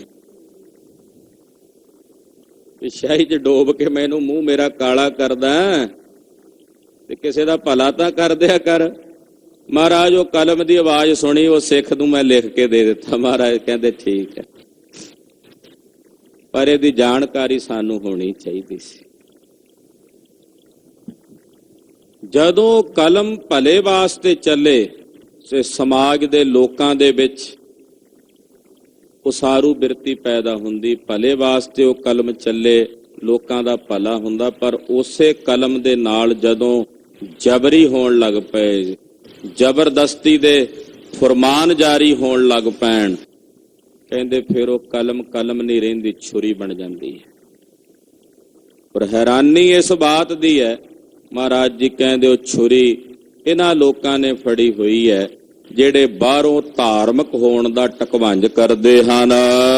ਨੀਲ ਵਸਤਰ ਪਹਿਰ ਹੋਵਹਿ ਪਰਵਾਨ, ਨੀਲੇ ਰੰਗ ਦੀਆਂ ਪੁਸ਼ਾਕਾਂ ਪਾ ਕੇ ਇਹਨਾਂ ਨੂੰ ਮੁਸਲਮਾਨਾਂ ਦੇ ਦਰਬਾਰ ਵਿੱਚ ਜਾ ਕੇ ਪ੍ਰਵਾਨ ਹੋਣਾ ਪੈਂਦਾ ਸੀ। ਉਦਾਂ ਅੱਗੇ ਪਿੱਛੇ ਕਖਾਈ ਰੰਗ ਦੀ, ਗੇਰੂ ਰੰਗ ਦੀ ਧੋਤੀ ਪਾਈ ਹੋਣੀ, ਮੱਥੇ ਤੇ ਤਿਲਕ, ਤੇ ਜਦੋਂ ਜਾਣਾ ਮਲੇਛਾਂ ਦੀ ਸਭਾ 'ਚ ਤਿਲਕ ਵੀ ਲਾ ਦੇਣਾ ਤੇ ਕੱਪੜੇ ਵੀ ਨੀਲੇ। ਉਹ ਨੀਲੇ ਰੰਗ ਦੇ ਕੱਪੜੇ ਪਹਿਨ ਕੇ ਇਹਨਾਂ ਨੂੰ ਨਾ ਤੁਰਕਾਂ ਦੀ ਦਰਗਾਹ ਵਿੱਚ ਪ੍ਰਵਾਨ ਹੋਣਾ ਪੈਂਦਾ ਹੈ। ਮਲੇਸ਼ ਧਾਨ ਲੈ ਪੂਜਹਿ ਪੁਰਾਣ, 2 ਨੰਬਰ ਦਾ ਪੈਸਾ ਜਿਹੜਾ ਮਲੇਛਾਂ ਕੋਲੋਂ ਲੈ ਕੇ ਰਿਸ਼ਵਤ ਦਾ, ਉਹਦੇ ਨਾਲ ਫਿਰ ਪੁਰਾਣਾਂ ਦੀ ਪੂਜਾ ਕਰਦੇ ਨੇ। ਪੁਰਾਣ ਪੂਜਦੇ ਹਨ, ਦੁਰਾਚਾਰ ਦੇ ਪੈਸੇ ਨਾਲ ਪੁਰਾਣ ਪੂਜਦੇ ਨੇ ਵੀ ਸ਼ਾਇਦ ਸਾਡਾ ਪਾਪ ਖਿਮਾ ਹੋ ਜਾਵੇ। ਅਪਾਖਿਆ ਕਾ ਕੁੱਠਾ ਬੱਕਰਾ ਖਾਣਾ, ਅਪਾਖਿਆ ਦਾ ਮਤਲਬ ਹੈ ਕਲਮਾ ਪੜ੍ਹ ਕੇ ਕੋਇਆ ਹੋਇਆ, ਕੁੱਠਾ ਕੀਤਾ ਹੋਇਆ, ਮੁਸਲਮਾਨੀ ਤਰੀਕੇ ਦੇ ਨਾਲ ਹਲਾਲ ਕੀਤਾ ਹੋਇਆ ਬੱਕਰਾ, ਉਹਨੂੰ ਵੀ ਪਵਿੱਤਰ ਸਮਝ ਕੇ ਤੁਸੀਂ ਖਾਣਾ ਪਸੰਦ ਕਰਦੇ ਹੋ। ਅੰਮ੍ਰਿਤ ਛਕਾਣ ਵੇਲੇ 4 ਬੱਜਰ ਕੁਰੈਤਾਂ ਦਸੀਆਂ ਜਾਂਦੀਆਂ ਨੇ ਖਾਲਸੇ ਨੂੰ। ਉਹਨਾਂ 4 ਬੱਜਰ ਕੁਰੈਤਾਂ ਵਿੱਚ ਇੱਕ ਬੱਜਰ ਕੁਰੈਤ ਹੈ ਕੁੱਠਾ ਨਹੀਂ ਖਾਣਾ, ਮੁਸਲਮਾਨੀ ਤਰੀਕੇ ਨਾਲ ਹਲਾਲ ਕੀਤਾ ਹੋਇਆ ਮਾਸ ਉਹ ਖਾਲਸਾ ਅੰਗੀਕਾਰ ਨਹੀਂ ਕਰਦਾ। ਪਾਤਸ਼ਾਹ ਇੱਥੇ ਕਹਿ ਰਹੇ ਨੇ, ਜਗਤ ਗੁਰੂ ਬਾਬਾ ਜੀ ਕਹਿੰਦੇ ਆ ਭਾਖਿਆ ਦਾ ਮਤਲਬ ਹੈ ਕਲਮਾ ਪੜ੍ਹ ਕੇ ਮੁਸਲਮਾਨੀ ਤਰੀਕੇ ਨਾਲ ਬਣਾਇਆ ਹਲਾਲ ਕੀਤਾ ਹੋਇਆ ਮਾਸ ਬੱਕਰਾ, ਉਹ ਵੀ ਖਾਂਦਿਆਂ ਤੁਸੀਂ ਗੁਰੇਜ਼ ਨਹੀਂ ਕਰਦੇ। ਘਟੋ ਘਟ ਖਾਣ ਤੇ ਤਾਂ ਸੰਜਮ ਰੱਖ ਸਕਦੇ ਹੋ, ਉਦੋਂ ਫੜ ਕੇ ਤੁਹਾਡੇ ਤੇ ਗਲੇ ਤੇ ਛੁਰੀ ਰੱਖ ਕੇ ਤਾਂ ਨਹੀਂ ਤੁਹਾਨੂੰ ਖਵਾਉਂਦੇ। ਜ਼ੁਬਾਨ ਦੇ ਰਸੀਏ ਬਣ ਕੇ ਉਹਨਾਂ ਦੇ ਤਰੀਕੇ ਨਾਲ ਬਣਿਆ, ਅਪਵਿੱਤਰਤਾ ਨਾਲ ਬਣਿਆ, ਅਸੁਚਤਾ ਨਾਲ ਬਣਿਆ, ਉਹ ਤੁਸੀਂ ਖਾਣ ਦੇ ਵਿੱਚ ਆਪਣੇ ਆਪ ਨੂੰ ਬੜਾ ਫਕਰ ਮਹਿਸੂਸ ਕਰਕੇ ਖਾਂਦੇ ਹੋ। ਚੌਕੇ ਉੱਪਰ ਕਿਸੈ ਨਾ ਜਾਣਾ, ਉਹਦਾ ਜਦੋਂ ਆਪਣਾ ਵੱਖਰਾ ਚੌਂਕਾ ਤਿਆਰ ਕਰ ਦਿਓ, ਕਿਸੇ ਨੂੰ ਨੇੜੇ ਨਹੀਂ ਆਉਣ ਦਿੰਦੇ ਚੌਂਕੇ ਦੇ ਵੀ ਸਾਡਾ ਪਵਿੱਤਰ ਚੌਂਕਾ ਹੈ, ਇਹਦੇ ਤੇ ਕਿਸੇ ਦੀ ਛਾਂ ਨਾ ਪੈ ਜੇ, ਨੀਵੀਂ ਬਰਾਦਰੀ ਵਾਲਾ, ਨੀਵੀਂ ਜਾਤੀ ਵਾਲਾ ਕਿਤੇ ਸਾਡੇ ਇਸ ਚੌਂਕੇ 'ਚ ਨਾ ਆ ਜਾਏ। ਤੇ ਜਦੋਂ ਭਾਖਿਆਂ ਦਾ ਕੁੱਠਾ ਬੱਕਰਾ ਖਾਂਦੇ ਹੋ, ਉਦੋਂ ਤੁਹਾਡੀ ਪਵਿੱਤਰਤਾ ਕਿੱਥੇ ਜਾਂਦੀ ਹੈ? ਉਦੋਂ ਤੁਹਾਡੀ ਸੁਚਮਤਾ ਕਿੱਥੇ ਜਾਂਦੀ ਹੈ? ਪਾਤਸ਼ਾਹ ਸਵਾਲ ਕਰਦੇ ਨੇ, ਪੁੱਛਦੇ ਨੇ।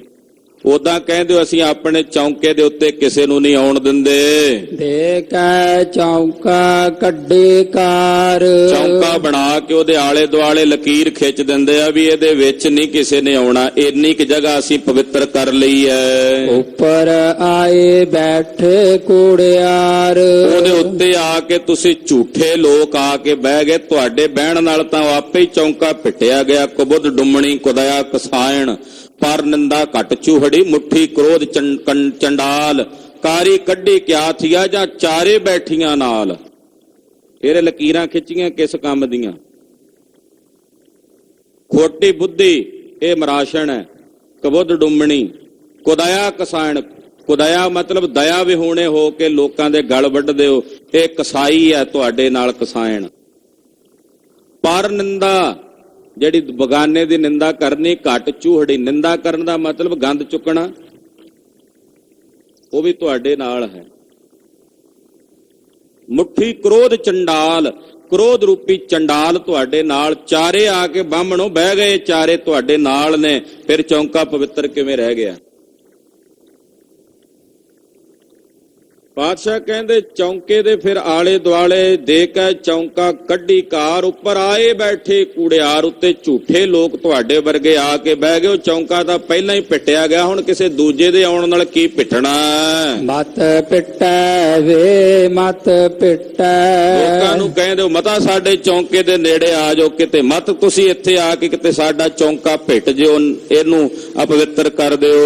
ਇਹੋ ਅੰਨ ਸਾਡਾ ਫਿੱਟੈ, ਤੁਸੀਂ ਆ ਜਾਓਗੇ ਤੇ ਸਾਡਾ ਅੰਨ ਫਿੱਟਿਆ ਜਾਏਗਾ, ਭ੍ਰਿਸ਼ਟ ਹੋ ਜਾਏਗਾ। ਤਨ ਫਿੱਟੈ ਫੇੜ ਕਰੇ ਨ, ਤਨ ਫਿੱਟੇ ਹੋਏ ਨੇ ਤੁਹਾਡੇ ਭੈੜੇ ਕਰਮ ਕਰਦਿਆਂ ਹੋਇਆਂ। ਮਨ ਝੂਠੈ ਚੁਲੀ ਪਰੇ, ਮਨ ਦੇ ਝੂਠੇ ਹੋ ਤੇ ਮੂੰਹ ਤੋਂ ਚੂਲੀਆਂ ਭਰਦੇ ਹੋ ਜੀ ਅਸੀਂ ਸੁੱਚੇ ਹਾਂ। ਕਹੋ ਨਾਨਕ ਸੱਚ ਤੇ ਆਈਐ। ਬਾਦਸ਼ਾਹ ਕਹਿੰਦੇ ਆ ਭਾਈ ਸੱਚ ਤੇ ਆਓ, ਜੋ ਸੱਚ ਹੈ ਉਸ ਨੂੰ ਅਰਾਧੋ, ਸੱਚ ਨਾਲ ਜੁੜੋ, ਸੱਚ ਦੀ ਅਰਾਧਨਾ ਕਰੋ। ਸੁਚ ਹੋਵੇ ਤਾਂ ਸੱਚ ਪਾਈਐ। ਜੇ ਤੁਹਾਡੇ ਹਿਰਦੇ ਸੁੱਚੇ ਹੋਣਗੇ ਤਾਂ ਤੁਹਾਨੂੰ ਸੱਚ ਦੀ ਪ੍ਰਾਪਤੀ ਹੋਣੀ ਹੈ। ਜੇ ਹਿਰਦਿਆਂ ਵਿੱਚ ਗੰਦ ਕੂੜ ਕਬਾੜ ਇਕੱਠਾ ਕੀਤਾ ਹੋਇਆ, ਏਦਾਂ ਨਹੀਂ ਸੁੱਚੇ ਹੋਣਾ ਤੁਸੀਂ। ਜੇ ਹਿਰਦਾ ਸੁੱਚਾ ਕਰੋਗੇ ਤਾਂ ਤੁਸੀਂ ਸੱਚ ਸਰੂਪ ਵਾਹਿਗੁਰੂ ਦੀ ਪ੍ਰਾਪਤੀ ਕਰੋਗੇ। ਪੌੜੀ ਪੌੜੀ ਜਗਤ ਗੁਰੂ ਬਾਬਾ ਜੀ ਉਚਾਰਦੇ ਹਨ।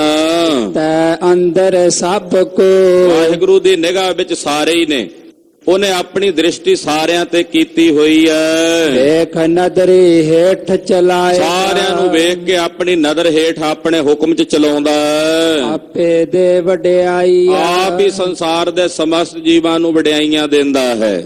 ਆਪੇ ਹੀ ਕਰਮ ਕਰਾਏ, ਆਪ ਹੀ ਸੰਸਾਰ ਦੇ ਸਾਰੇ ਜੀਵਾਂ ਦੇ ਕੋਲੋਂ ਕਰਮ ਕਰਾਉਂਦਾ ਹੈ। ਵੱਡੋ ਵੱਡਾ ਵੱਡ ਮੇਦ, ਵੱਡਿਆਂ ਤੋਂ ਵੱਡਾ ਉਹ ਸਾਰੀ ਧਰਤੀ ਨੂੰ ਸਿਰਜਣ ਵਾਲਾ ਮਾਲਕ ਹੈ। ਸਿਰੇ ਸਿਰ ਤੰਦੈ ਲਾਏ, ਸਿਰ ਕੇ ਸੰਸਾਰ ਦੇ ਜੀਵਾਂ ਨੂੰ, ਜਿੰਨੇ ਜੀਵ ਨੇ ਸਿਰਜ ਕੇ ਇਹਨਾਂ ਸਾਰਿਆਂ ਨੂੰ ਵੱਖੋ ਵੱਖਰੇ ਧੰਦਿਆਂ ਵਿੱਚ ਲਾਇਆ ਹੋਇਆ। ਨਦਰ ਉਪੱਠੀ ਜੇ ਕਰੇ, ਇਹ ਯਾਦ ਰੱਖਿਓ ਦੁਨੀਆ ਦੇ ਲੋਕੋ, ਜੇ ਕਿਤੇ ਪ੍ਰਮਾਤਮਾ ਆਪਣੀ ਨਦਰ ਉਪੱਠੀ ਕਰ ਲਵੇ, ਉਪੱਠੀ ਦਾ ਮਤਲਬ ਨਦਰ ਚੁੱਕ ਲਵੇ ਤੁਹਾਡੇ ਤੋਂ, ਜੇ ਕਿਤੇ ਉਹਨੇ ਆਪਣੀ ਨਜ਼ਰ ਫੇਰ ਲਈ ਤੁਹਾਡੇ ਤੋਂ, ਸੁਲਤਾਨਾ ਕਾਹੋ ਕਰਾਏ ਤੇ ਜਿਹਦੇ ਤੋਂ ਆਪਣੀ ਨਜ਼ਰ ਫੇਰ ਲੈਂਦਾ, ਵੱਡੇ ਵੱਡੇ ਬਾਦਸ਼ਾਹਾਂ ਨੂੰ ਵੀ ਘਾਹ ਖਾਣ ਵਾਸਤੇ, ਘਾਹ ਚੁਗਣ ਵਾਸਤੇ ਮਜਬੂਰ ਕਰਾ ਦਿੰਦਾ, ਉਹਨਾਂ ਨੂੰ ਘਾਈਆ ਬਣਾ ਦਿੰਦਾ ਬਾਦਸ਼ਾਹਾਂ ਨੂੰ ਵੀ। ਜੋ ਆਪਣੀ ਨਜ਼ਰ ਫੇਰ ਲਵੇ, ਉਪੱਠੀ ਦਾ ਮਤਲਬ ਫੇਰ ਲਵੇ, ਨਜ਼ਰ ਕਰੇ ਤਾਂ ਸਾਰਾ ਕੁਝ ਹੈ, ਜੇ ਨਜ਼ਰ ਆਪਣੀ ਫੇਰ ਲਵੇ, ਕਰੇ ਹੀ ਨਾ, ਤੇ ਕਹਿੰਦੇ ਵੱਡੇ ਵੱਡੇ ਸੁਲਤਾਨ ਬਾਦਸ਼ਾਹ ਘਾਈਏ ਬਣ ਜਾਂਦੇ ਹਨ। ਦਰ ਮੰਗਣ ਭਿੱਖ ਨਾ ਪਾਏ, ਇਹੋ ਜੀ ਹਾਲਤ ਹੋ ਜਾਂਦੀ ਆ, ਕਿਸੇ ਦਰ ਤੇ ਮੰਗਦਿਆਂ ਭੀਖ ਨਹੀਂ ਮਿਲਦਾ ਉਹਨਾਂ ਨੂੰ। ਮੰਗਿਆ ਵੀ ਭੀਖ। ਸ਼ਾਹਜਹਾਨ ਨੇ ਇਹੀ ਸ਼ੰਕਾ ਕੀਤਾ ਸੀ, ਇਹ ਕਿਵੇਂ ਹੋ ਸਕਦਾ? ਮਹਾਰਾਜ ਕਹਿੰਦੇ ਵੇਖ ਲਏਗਾ। ਔਰੰਗੇ ਨੇ ਕੈਦ ਕਰ ਲਿਆ ਪਿਓ ਨੂੰ, ਸ਼ਾਹਜਹਾਨ ਨੂੰ। ਆਲਮ ਇਹ ਪੀਣ ਨੂੰ ਪਾਣੀ ਵੀ ਨਸੀਬ ਨਾ ਹੋਣ ਦੇਵੇ, ਇਹਨੂੰ ਖਾਣ ਨੂੰ ਰੋਟੀ ਨਾ ਦੇਵੇ। ਮੰਗਦਾ ਲੋਕਾਂ ਦੇ ਘਰਾਂ ਵਿੱਚ ਜਾ ਕੇ, ਔਰੰਗਜ਼ੇਬ ਦੇ ਡਰ ਕਰਕੇ ਕੋਈ ਇਹਨੂੰ ਭੀਖ ਵੀ ਨਹੀਂ ਮੰਗਿਆ ਦਿੰਦਾ। ਫਿਰ ਇਹਨੂੰ ਇਹ ਪੰਗਤੀਆਂ ਚੇਤੇ ਆਈਆਂ, ਦਰ ਮੰਗਣ ਭਿੱਖ ਨਾ ਪਾਏਂਦਾ। ਸਾਹਿਬ ਸੱਚੇ ਪਾਤਸ਼ਾਹ ਜੀ ਮਹਾਰਾਜ ਜੀ ਤਰਸ ਕਰਨ, ਸਾਡਾ ਇਹ ਗਾਵਿਆ ਸੁਣਿਆ ਥਾਏ ਪਵੇ ਗੁਰੂ ਕੀ ਬਾਣੀ। ਅਗਾਧ ਬੋਧ ਹੈ ਵਿਚਾਰਾਂ ਕਰਦਿਆਂ ਹੋਈਆਂ ਭੁੱਲਾਂ ਚੁੱਕਾਂ ਦੀ ਖਿਮਾ। ਵਾਹਿਗੁਰੂ ਵਾਹਿਗੁਰੂ ਵਾਹਿਗੁਰੂ ਵਾਹਿਗੁਰੂ।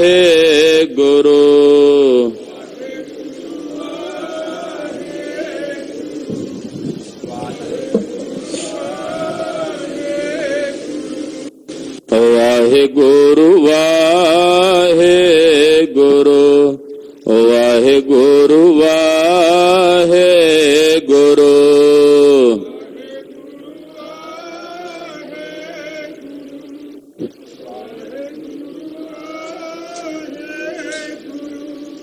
ਵਾਹਿਗੁਰੂ ਵਾਹਿਗੁਰੂ ਵਾਹਿਗੁਰੂ ਵਾਹਿਗੁਰੂ।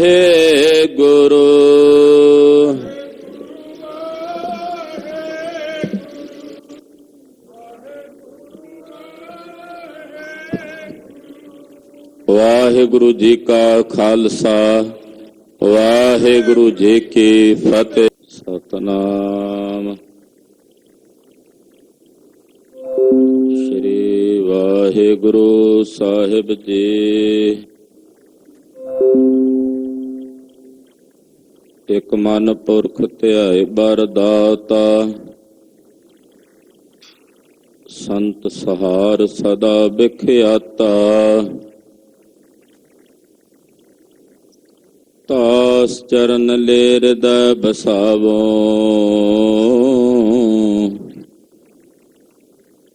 ਤੋ ਪਰਮ ਗੁਰੂ ਨਾਨਕ ਗੁਣ ਗਾਵੋ। ਗਿਆਨ ਧਿਆਨ ਕਿਛ ਕਰਮ ਨ ਜਾਣਾ, ਸਾਰ ਨ ਜਾਣਾ ਤੇਰੀ। ਸਭ ਤੇ ਵੱਡਾ ਸਤਿਗੁਰ ਨਾਨਕ, ਜਿਨ ਕਲ ਰਾਖੀ ਮੇਰੀ। ਸੋ ਕਹੋ ਟਲ ਗੁਰ ਅਹਨਸ ਸਹਜ, ਦਰਸ਼ਨ ਪਰਸੈ ਗੁਰੂ ਕਾ ਜਨਮ। ਹੋਵੈ ਸਿਫਤ ਨੂਰ ਹਰਿ ਸਹੁ ਗੁਰ ਸਹੁ, ਤੁਧ ਡਿਠੇ ਸੱਚੇ ਪਾਤਸ਼ਾਹ ਮਲ ਜਨਮ। ਸੱਜਣ ਸੱਚਾ ਪਾਤਸ਼ਾਹ,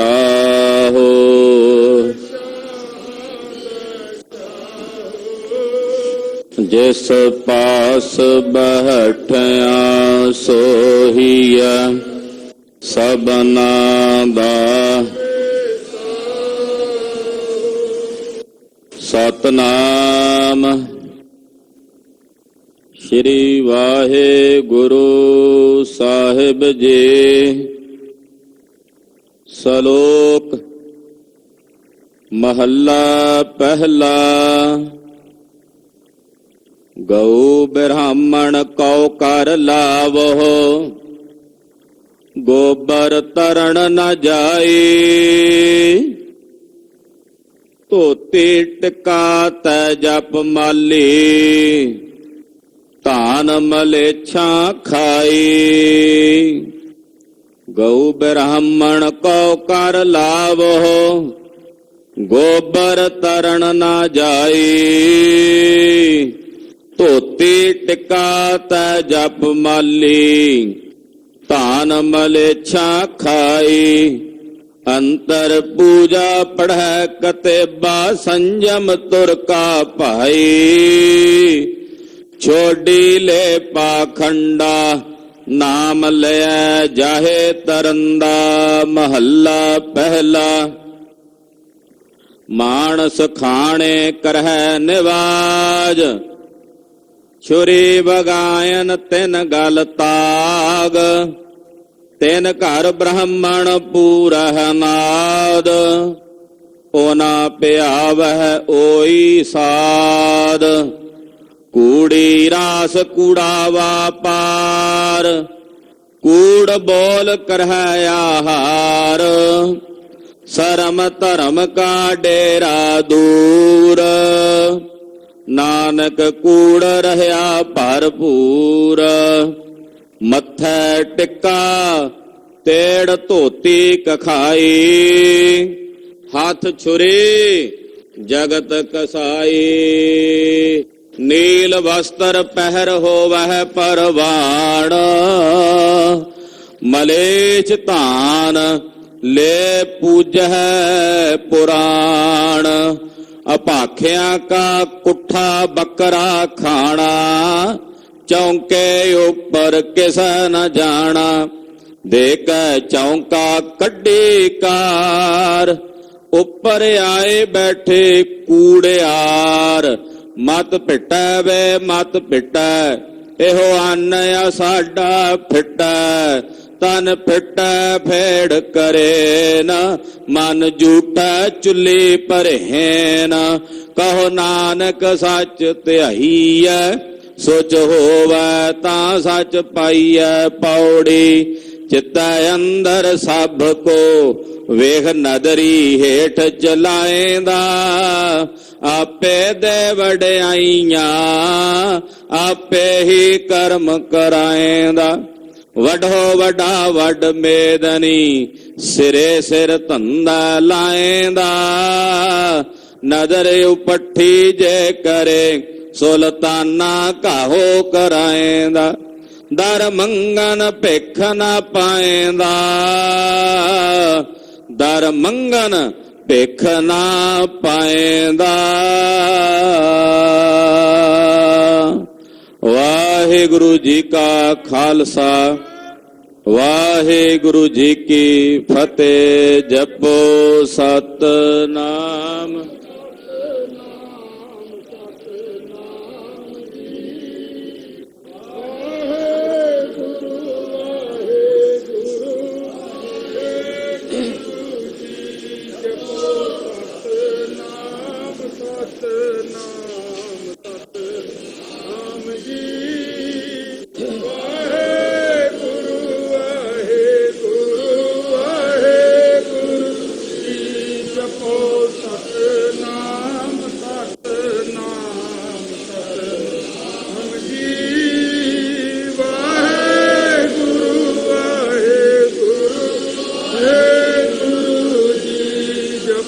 ਸਤਨਾਮ ਸਤਨਾਮ ਸਤਨਾਮ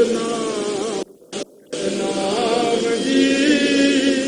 ਵਾਹਿਗੁਰੂ ਵਾਹਿਗੁਰੂ ਵਾਹਿਗੁਰੂ ਜੀ। ਵਾਹਿਗੁਰੂ ਜੀ ਕਾ ਖਾਲਸਾ, ਵਾਹਿਗੁਰੂ ਜੀ ਕੀ ਫਤਿਹ। ਫਤਿਹ।